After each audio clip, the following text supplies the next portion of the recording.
G'day legends, I hope that you're having a fantastic day and I hope that you have had a brilliant weekend, and hello from Jackson, Wyoming. I've driven about 14 hours over the past 2 days, as well as I had a massive day on the wedding day, but I wish the newlyweds all the best for their future. It was a beautiful wedding, an absolute perfect day. So I've missed a few days, so of course, as always, we have a lot to go over, but legends, I'm a bit short on time, so I'm going to try and keep my editing to a minimum, information to a maximum. So if I make a mistake, I may just leave it in. So we're going to look at drones, Garand drones, counters for them, strikes that have been going on. We're going to look at some weapon systems, both thermobarics and tanks. We need to look at some targeted assassinations as well between Ukraine and Russian intelligence services, security services. We'll look at the maps. There has been some very significant changes over the past 72 hours-ish that I have missed you. At least 3 updates, like map updates that I have missed. That is significant. I don't care if the mainstream media is saying that the front line is stalled. We've been hearing that it is stalled for some time. The data and the maps show vastly different, even if your favorite bloggers on YouTube refuse to show the maps. I'll bring a Kilometre Squares update along with that tomorrow. And then we need to talk about a major US announcement coming tomorrow. Trump's meeting with then Chief Mark Rutte. And we need to look then at what Mr. Lindsey Graham has said as well, and threats to major American competition and allies as far as towards China, India, Brazil, secondary tariffs, all of that. And is this one final push to try and get a reasonable position at the negotiating table? Well, we'll talk about all of that. But as well, we know the economy is not what it used to be as far as overall power unipolar. So we'll look at all of that. Let's get stuck into it. Let's have a look at Garand drones. Now, overnight, as in last night, the weather in Ukraine has been absolutely terrible. Massive rain, huge wind, so there wasn't large attacks overnight, as well as a lot of movement slowed down. But the night previously, now some are saying there was 597 Garands, other pages are saying 620, but let's go around 600 drones in the sky, both Garands and decoys. And what we do know is Russia has increased their ability to use these absolutely massively, going from 50 to 100 to hundreds in nights. And we will see in the next few months, I think we'll break the 1,000 in a night. But the sustainment of this is what is more concerning than single large nights. Remember, to have successful actions in an attritional war like this, you need successive and simultaneous tactical and strategic operations. A lot of these Garands have been hitting recruitment and conscription officers as well, which has been one of the things it's been very funny to look at some of the pages of. There's not much sympathy for this, even in the most pro-Ukrainian pages.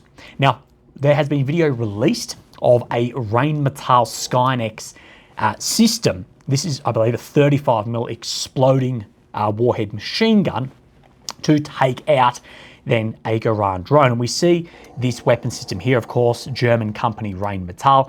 And what we see is then it taking out then what appears to be a Garand drone here. Legitimacy of their footage, well, I don't have any reason to question it, but again, I can't exactly confirm it. But this is one of the systems we're going to see as a counter for Garands, although there's still some massive drawbacks in this. The range, the absolute maximum range, but remember, any weapon system's max range is a little bit like when Volkswagen tell you the fuel economy of their cars. It's in test conditions, which will be absolutely perfect. It's going to not be in a vertical trajectory. It's going to be better weather, all of this. And if you're talking absolute max of 4,000 meters, realistically, when you're talking to cover multiple cities, multiple oblasts against thousands of drones, it's going to be still a lot getting through. but what you need is multi-layers. So from 50 cals to these, to missiles, and a bit of everything. So we'll see more of that.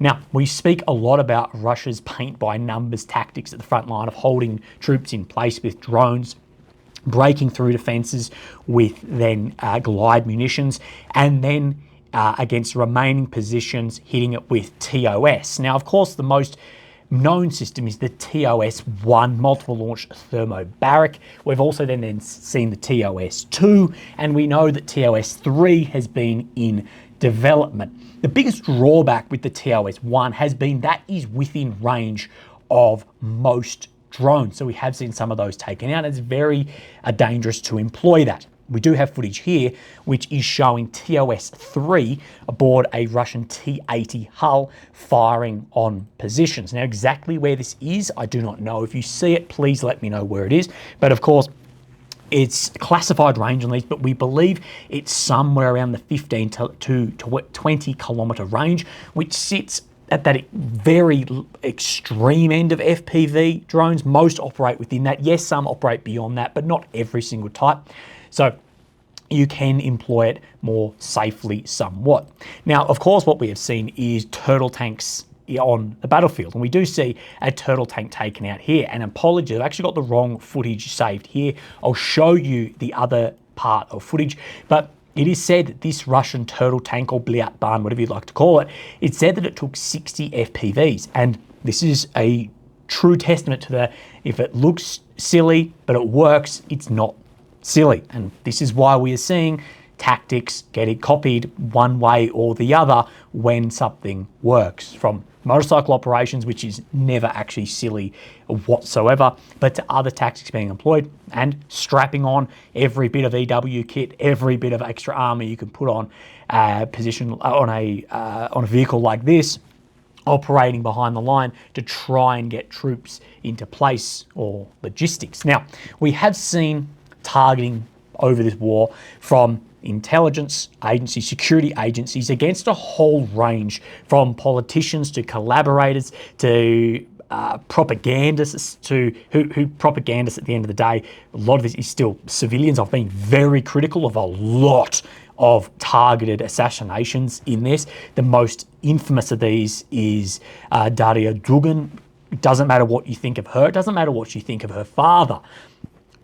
That is a complete civilian who was taken out by a car bomb. I've been very critical of a lot of these, but we've seen a lot more of this from Ukraine's services into Russia and into occupied territories than Russian services in Ukraine. Now, what we have seen is a Russian operation that looks like it has then had success in Ukraine and taking out a colonel of the SBU, that he was shot dead in Kyiv. And from Ukrainska Pravda at 9 a.m, a man approached this colonel and fired 5 targeted shots from a pistol and then fled the scene of the crime. Also, what I've forgotten in this is we've seen intelligence targeting internally as well. We've seen that from people that were said to be double agents, then they weren't, taken out. It's messy. And what I have said is the war is going to get way, way more messy before we see it get cleaner. And this will continue well after the war as well. So the Russians would presume maybe the FSB has either recruited someone or an agent has taken out that colonel. Now, the head of Ukraine's SBU, Vasyl Malynyak, he has released this video, or they've released this video, and speaking of FSB agents who assassinated that senior Ukrainian intelligence officer, then the video pans to show a man and a woman who are lying in these bushes who have been assassinated. So, again, take that as you will. What we do know is you are dealing with two services, the FSB and the SBU, who came out of the infamous Russian KGB, who still work on a very old school style of tactics. And I know from my time in Ukraine, many Ukrainians won't even utter the words SBU, and the way that they operate, this is all open source. You can go and look this up with targeted internal assassinations as well. And of course, you can look at how the FSB operate too. And it will be interesting following the war of what extent that actually flows out as well into other nations. You know, those mystery fires that go on in defence industry areas in Europe? Well, it's not mystery fires. Let's have a look at the maps. And we do have some significant updates for you, but I need to roll back a few days. So where are we? Of course, we have Ukraine in the center of your screen, the capital of Kyiv. The red areas occupied since 22, the purple since 2014. Now, there is a lot of red check on this map, and what this red check is indicating is ground that Russia has made over the past 24 hours. So today is the 13th of July. We're going to wind back just to the 10th, and I believe this is the last map I showed you. So ground being made around Murnay, we've had flags go up there, as well as around Pokrovsk East. Now, let's skip forward until we come to the 11th. Now, what we're going to do, is we're going to belt feed through these, and then I'll compare the Suryak maps. We'll come down into Velika, and we see Komar coming under control, Zerka coming under control, a lot more ground being made on the eastern flank of Pokrovsk. Russia is really developing that eastern flank at the moment. Let's give this a measure while we are here. From here to, let's go here, we're talking 2.83 kilometers. This is still significant ground being made over a day. This is not stalled whatsoever. Now, this on the eastern side of Siversk, Kirovkia, yes, it shows only a little bit. This doesn't show to the geolocations that we have seen, but we do know that the Siversk front, which has not moved for years, is moving and has a level of envelopment as well. Let's push up Kupiansk. Kupiansk Island boys still sitting out in Kindrashivkia. We can see more ground being made at Rakivkia as well, developing that northern flank of Kupiansk, closing that up, closing the envelopment around here, and squeezing against, of course, the Oskil that runs through the middle. Now, let's then step up to the 12th, turn this back on, and while we're in the north, we have ground being made in Petrivkia, Kamyanka on the northeastern side of the country. Then we'll come back down. We have, of course, Toretsk, Delivkia finally catching up on a few of those geolocations. Center of Toretsk, some ground being made, significant ground being made on this eastern flank of Pokrovsk. And you can see the envelopment that is getting developed and has been in here. Of course, this minor envelopment around Myrolyubivkia as well in here. Some are saying this is actually closed off, but Rezine coming under control. And as you can see, really coming around Minograd and Pokrovsk. More movement made from Shevchenko in the direction of Pokrovsk. So from here to the outskirts is, say, 2.1 kilometers. Very, very short way. Sorry, I stuffed up my measurement. But from here to the center, talking 5Ks. And what we're going to get from this is now we're going to see a lot more drones operating in Pokrovsk, as we already have.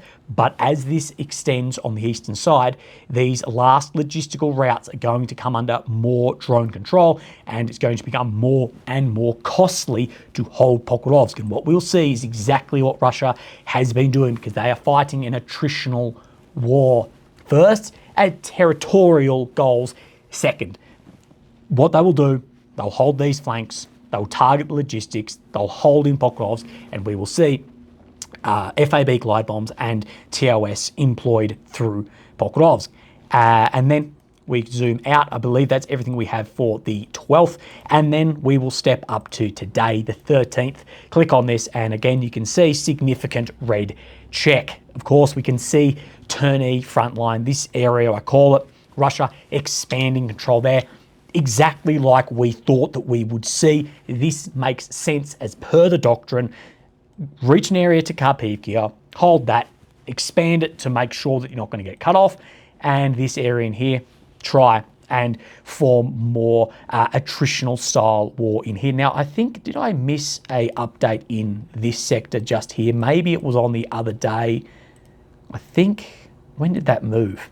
Because around the Zeleny North, we did see that move. Maybe my map is just not up to date. Regardless, just scratch that for a second, but we did see this movement made the other day. Let's move our way down. Of course, Pokrovsk eastern sector, again, more ground being made here. This is now the western flank of Toretsk, but developing still that eastern side of Pokrovsk. Popov Yar, northern ground, and more ground being made to the northwest above Rezene. And what we have said, go back to when the Russians are in Osharatne, moving toward Baranivkia. Once this flank started getting developed, what we said is they'll push north and then east and west, and push north and east and west. What that does is, of course, it develops this being much wider in here, so to some 20 kilometers. So you've got a lot more lines of communications in here. Ukrainian weapons firing back into here, whether it be drones or barrel, are less saturated in this area, and you can bring in more logistics. So significant ground being made there. And then on the Velika Novosilka front line, Murnay further coming under control, or more ground to the west of it. Tolstoy to Pipdumny coming under control as well, filling in a lot of this. And remember, we are only halfway through July, and it is looking like we'll head for a record month and one of the fastest months in a very long time. But it doesn't end there, because it does appear that there is significantly more ground being made, at least by a lot of other maps. So let's focus on Terney just for a second, and we have a couple of Syriac maps to show you in here. Now, on the southern side of this that he's showing out from Zeleny Dolnya, there has been flags go up, and there is more ground being made, and more ground to the southeast of Karpivkia, which would make sense, trying to really solidify to the south of Karpivkia through to Harshkonovny, through to Kedab, meeting up this front line and trying to level this off. But as far as further west movements, I don't think we'll see it. This is now jogging my memory. I said about this area on the map and I couldn't find where it moved. I'm thinking about Syriac. Syriac shows this movement as per the other day Deep State did, so we can definitely confirm that movement. Now, while we're in sort of the northeast, let's push up further into the northeast and talk about Kupiansk and what is happening in this front. So, North Kupiansk, that northeastern front situation clarified here. The Ukrainian army continues to hold positions in the center of Kindrashivkia. So he's showing that in the center of Kindrashivkia, the Russians hold positions. But again, this doesn't mean that the island boys of Kindrashivkia is looking like this. They're not going to be on an island like this for over a month. It's more likely going to show what Surak is showing here, that it's like a finger coming around. He also shows movement into Rakivkia, which is exactly what Deep State showed on the map, I believe, yesterday, and some ground being made just in this pocket right around where my cursor is at the moment.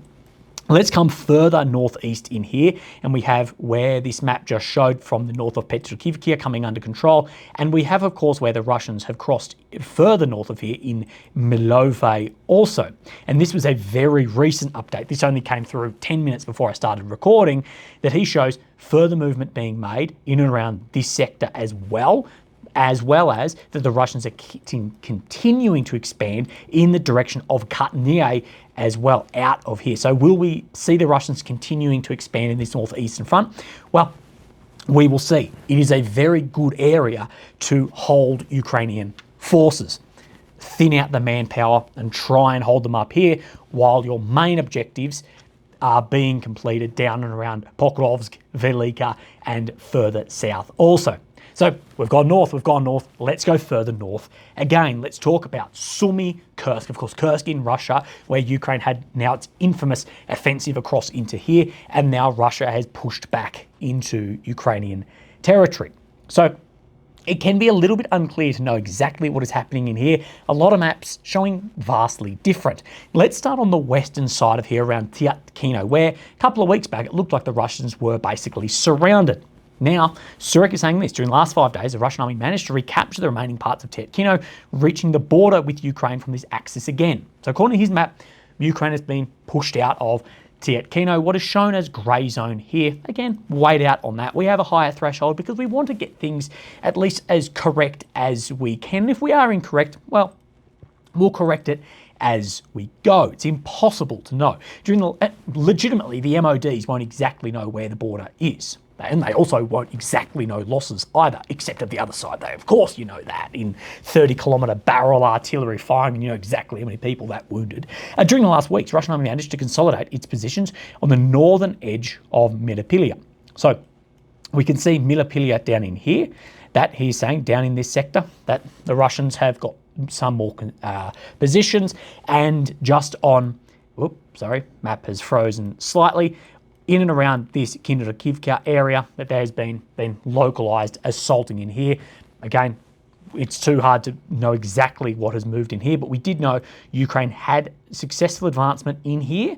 We know that from where artillery was dropping, and this map, Suryak, is showing significantly further Ukrainian advancement right up into where my cursor is at the moment than Ukraine's deep state map is showing. So I'm more likely to believe Suryak on that. I don't know why it's not showing it. Let's then show his next update, and he's talking about the same area again. Now, what he is showing is further into Meripilia, around here. But remember the other day, he said that this area, the last remaining area from that then offensive, had been pushed out. This is still showing that blue here. And now he's showing the Russians are pushed across into here. This front, again, this map is not going to want to show that. Absolutely, there's an incentive not to show that, just like down in the south.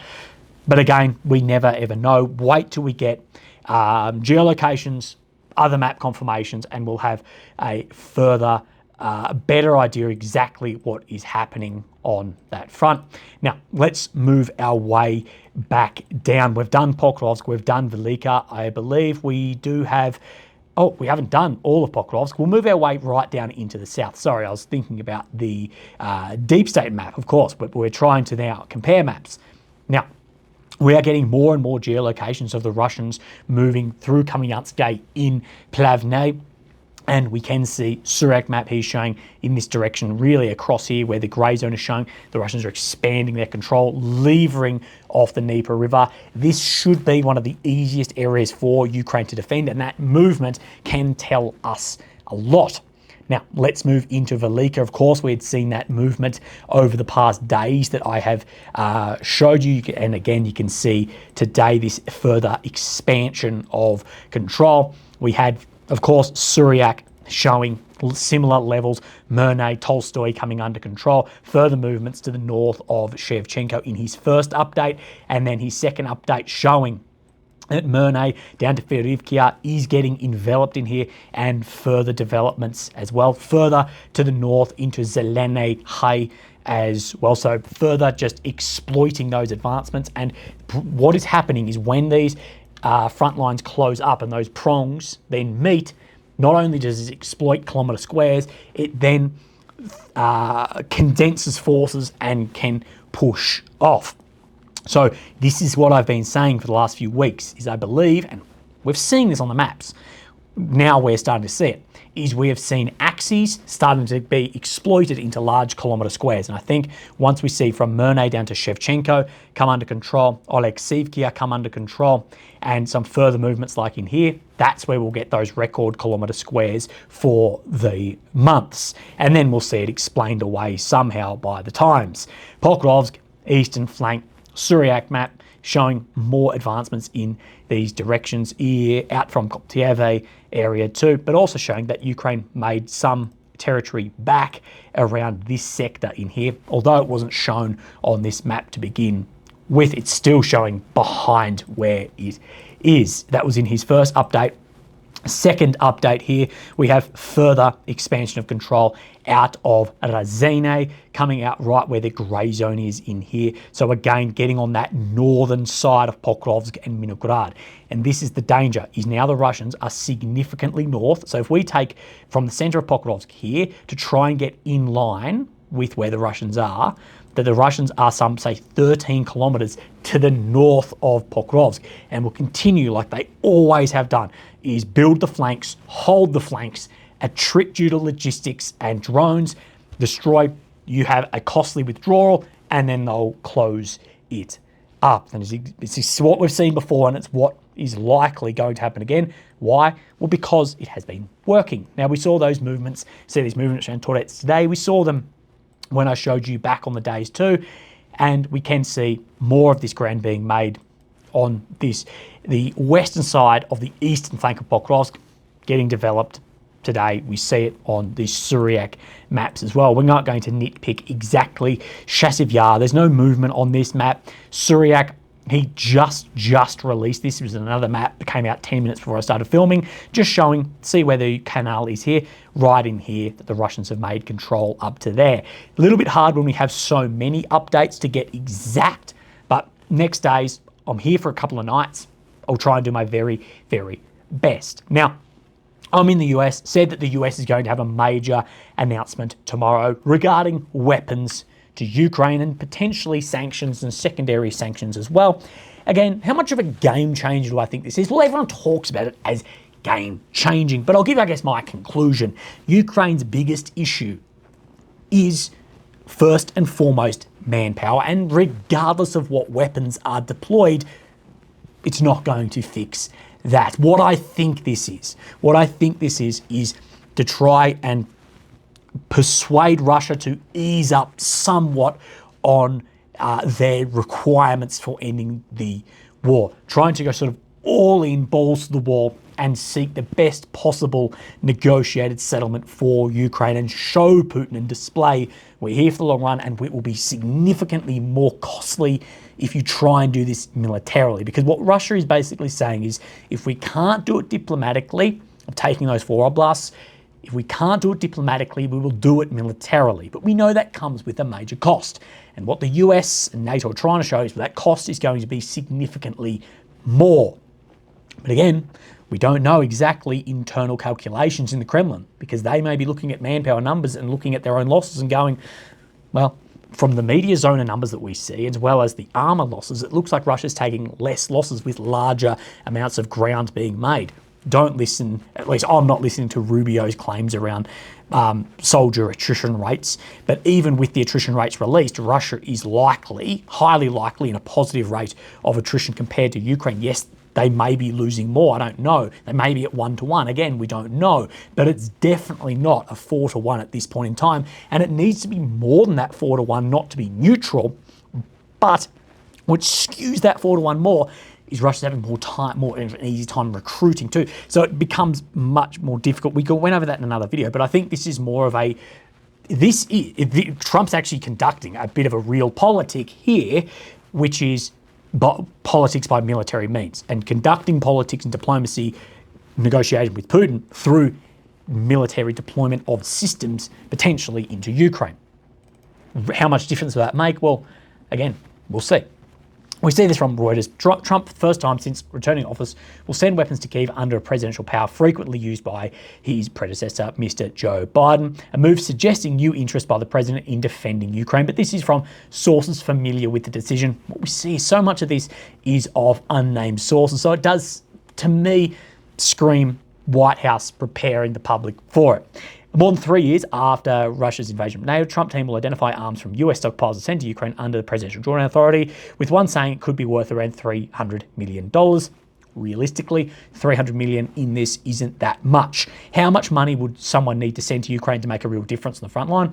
I'd say it's probably in, well, how much did the last 60 billion really do? Not that much. 60 billion is a lot more than 300 million. It'd be in the hundreds of billions.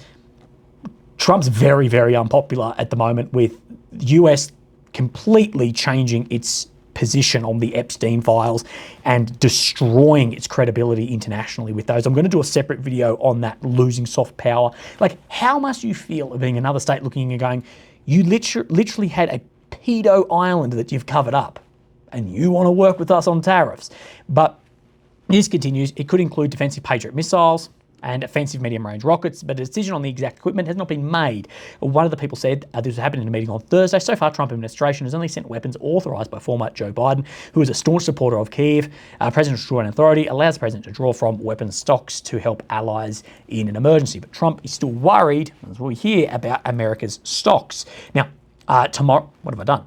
Tomorrow, Mark Rutte will meet with Trump, and we're told there will be some major announcement. Now, before we get into what Lindsey Graham has said in an interview, I just want to go over this. And there's a bit of difference in what people are actually saying in this, but Ukraine will begin receiving hundreds of domestically produced long-range weapon systems by the end of the year under a German finance agreement coming from German Major General Christian fruiting, saying we need weapon systems that can reach far in the depth of Russian territory, hit depots, command centres, airfields and aircraft ready to provide such systems. The general who heads Ukraine task force of German Defence Ministry did not specify what kind of long-range systems Germany is financing. So these are not coming from Germany. No, Germany is financing these systems in Ukraine, said to be domestically produced, and they'll go. What do I think this system is going to be? I think it is going to be a Taurus missile that Ukraine has painted blue and yellow, slapped a sticker on it, slung it under a jet, and fired it. There's a lot of domestically produced systems that are more so like that, especially the Bex is a great example of this. It was domestic, all this, until then we see, well, hang on, wasn't that a experimental weapon for Taiwan back in the day that was produced here, researched and developed there? However, but we may see, as they're saying, it's going to be in triple-digit quantity, these strategic strikes. But again, like I said in the beginning, needs to be done simultaneously and successively with tactical actions as well. Strategic strikes do not win wars. Having a large amount of strategic strikes that you can't prevent can lose wars, but you're never going to win off this. This is still a ground war to seize and hold terrain. What I'm trying to do is make it more costly for the other side, but it needs to be done in conjunction with these other weapons systems. If strategic strikes were going to have immense victory, Russia would have won when they had the most success with strategic strikes in the very beginning of this war, when Ukraine's air defense was very, very limited. Okay, so what has Lindsey Graham said? And I just want to go through this because there's some really big parts in this, especially with an ally of America being India, but of course a massive, massive nation which will develop. I don't care what people say about India. You don't have 1.5 billion people developing a huge economy that won't become very, very powerful. There's a whole write-up on why India is not a major or not a superpower yet. But let's look at what Lindsey Graham says here about weapons to Ukraine, Trump, everything. Well, just stay tuned for tomorrow's announcement. The idea of America selling weapons to help Ukraine is very much in play. We give Ukraine a lot. We give them money. We give them military aid. So selling them, Europe giving Ukraine money, or Europe buying weapons, sending them to Ukraine. I have a minerals agreement with Ukraine that's worth trillions of dollars. So the minerals deal worth potentially trillions of dollars, although a lot of that is stuck behind the line at the moment. But stay tuned about seized assets. The Europeans want to limit the interest on the assets to go to Ukraine. Seized assets, you know, we know there's been, the US actually doesn't have that much seized. Europe has a lot seized. Those seized assets, I believe the Kremlin's probably written those off at the moment, but they want to seize that money to purchase arms from companies to send in. Again, I still think the biggest problem is manufacturing and the industry more so than actually the money available. Secretary Bessent wants to go further. Stay tuned about a plan to go after the seized assets more aggressively. So go after those more assets, not just the interest made on them, but the asset itself. Stay tuned for a plan where America will begin to sell to our European allies a tremendous amount of weapons that could benefit Ukraine. Putin has calculated that we would get tired and Europe would get weary. He made a huge mistake. NATO is bigger and stronger, and we're more committed to ever make sure he does not take Ukraine by force. So Congress is on the verge of passing the most consequential sanction package in the history of the country. So the most consequential sanctions package in the history of the country, and saying that we're going to see huge announcements being made. It will give President Trump tools he doesn't have today, a literal sledgehammer. It'll give Trump a literal sledgehammer. And the big offender here is China, India, and Brazil. India buys oil. Sorry, I want to go back and I'll turn off double speed so you can really get a feeling of what is being said here. China, India, and the country. It will give President Trump tools he doesn't have today, a little sledgehammer. And the big offender here is China, India, and Brazil. India buys oil from Russia cheap and resells it. Who are they selling it to, Lindsay? Who are they selling it to, Lindsay? That's despicable. Who's buying it, Lindsay? I've talked to President Trump. He said last week it's time to move. He's tried to entice Putin to the table, but my goal is to end. So you're talking secondary sanctions. You're talking about sanctioning an independent sovereign nation, breaching their independence and sovereignty, to sanction them for doing a business with a country you don't like, as well as seizing frozen assets, and not only sanctioning countries of which you may find as competition or strategically a threat, as far as China, that's one thing, but India, Brazil, countries you do trade with and work with a lot, it sets very dangerous precedents, and that freezing of assets can have other nations around the world that are developing, becoming larger, lose trust in the euro, the USD, the pound.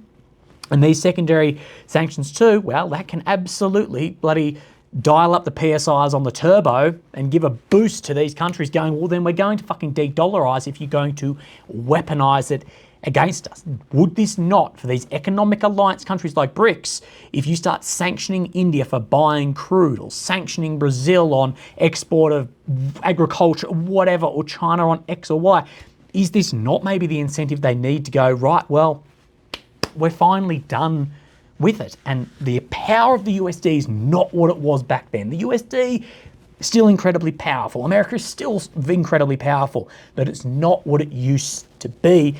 And this can massively speed up. The trajectory we're in is a multipolar world, or at least bipolar.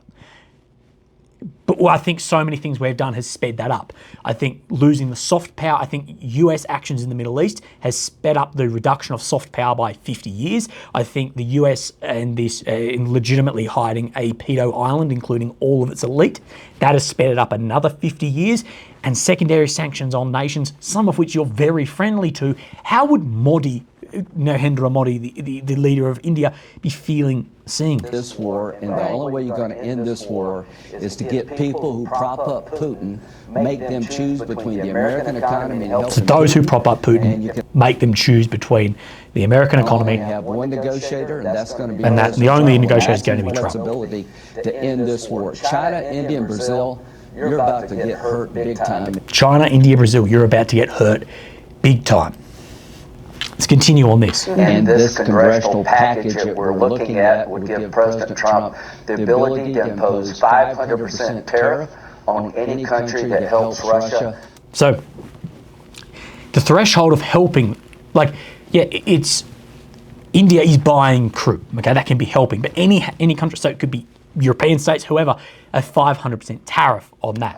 And props up Putin's war machine. He can dial it up or down. He can go to 0 to 500. He has maximum flexibility. But we're going after the people who keep Putin in business, and additional sanctions on Russia itself. This is truly a sledgehammer available to President. So more sanctions, more tariffs, and a sledgehammer. Let me write down sledgehammer. That might be good in the title here. We'll see. But what I'm going to do is I'm home in a week, and I'll talk with our economist, Richard Connolly. We'll get a better idea of how this is and what actions this will actually have on Russia's economy. And we spoke previously in an interview about, well, you know, we saw Trump's truth.com post about if these countries look to de-dollarize, we'll tariff this. And from himself being an economist and others said that might actually have the opposite effect of what you think. The US power, it doesn't float in the ocean in aircraft carriers, it doesn't fly in the air in F-35. The US power is the USD. These countries know that as well. Again, we will see. We speak about sovereignty and independence a lot, but we'll tariff a state for just doing sovereign independent business too with someone that we don't like. It's a double-edged sword.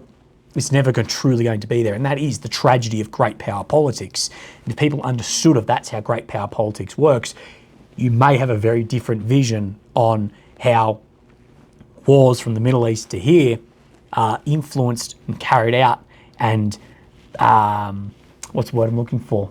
And justified by major players. Legends, I hope that you have a fantastic day. I'm going to go see if I can see some random fucking animal that I've never seen before. Look after yourselves, and I'll speak to you tomorrow. Thank you. Bye-bye.